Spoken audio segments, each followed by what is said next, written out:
Well, hey, welcome to another edition of the October series. This time we're going to be tackling Chained. But there's a few things I want to talk about before I talk about Chained. This week is going to be a little bit different. I've actually been experiencing incredibly horrible back pain in the last couple days, and I have sciatica in my leg and my left leg, and so I am not going to be putting out as much content, and I apologize for that. In fact, it kind of hurts talking right now, sitting in this position. But I want to talk about Chained. So Chained is directed by Jennifer Lynch. This is the daughter of David Lynch. But we're here to talk about Chained. I love this movie. I want to talk a little bit about the premise. It's a really simple setup, and I'm going to talk about the cons, and then I'll talk about the pros and whether or not you should watch this film. So Chained, like I said, is directed by Jennifer Lynch. It is starring Vincent D'Onofrio. We also have several other people in the cast. We have Eamon Farren, who plays the main character Tim, a little bit older as a teenager. I'll get to that in a second. We have Evan Burr, Jake Weber, and Julia Ormond.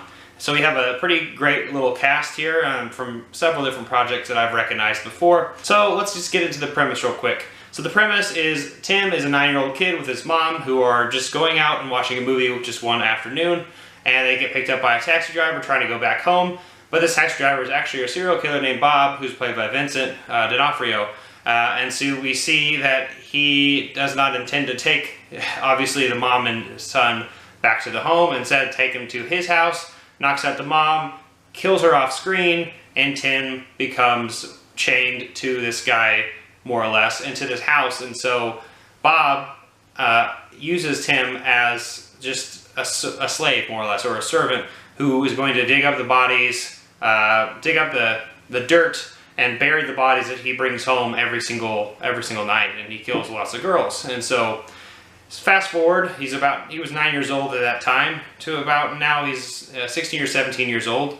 He's in his teenage years, and now he is in this weird position where it's a weird father-son protege kind of thing going on, and Bob really kind of wants him to take the mantle of what he's done and shown him how to become a killer himself. So that's where it gets really, really interesting, and I want to not tell you much more about that. So that's the premise of the movie. Let's talk a little bit about the cons. So the movie kind of starts off a little slower, and I honestly thought it was kind of like a TV movie the first time I watched it, and I was a little confused. So it got really a lot better after that. Some of the actors and actresses near the beginning of the film kind of felt a little off, and that's why I get the whole TV movie vibe.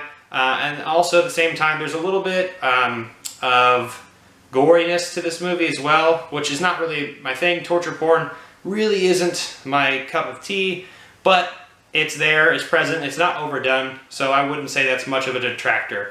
So let's actually talk about some of the pros of this movie. I really love Vincent D'Onofrio's character.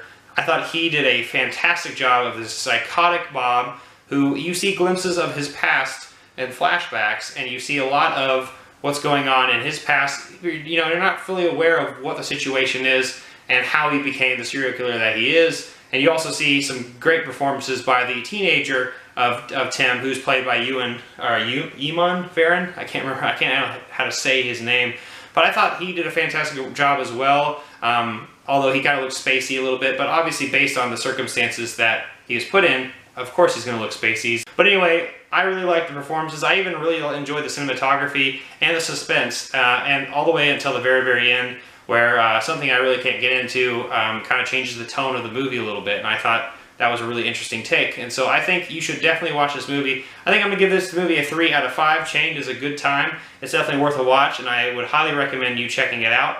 Thank you again. I forgot to say, but thank you, Steph, Movie Chatter. Movie Chatter is the one who has told me about this movie and to check it out, and she wanted to hear my thoughts on it, and so I did, and that's what we're doing for October series. Thanks again for checking out this review. So that's my review of Chained. Have you seen it? If you want to check it out, let me know down below in the comments. Also, let me know what movie I should review next in this October series, and we only have a couple more weeks left. But I really want to hear your thoughts down below on what movies I should check out next. Don't forget to give this video a like, comment down below, share this video, subscribe, and don't forget to hit that notification bell, and I'll see you next time. I'm not jonesing around.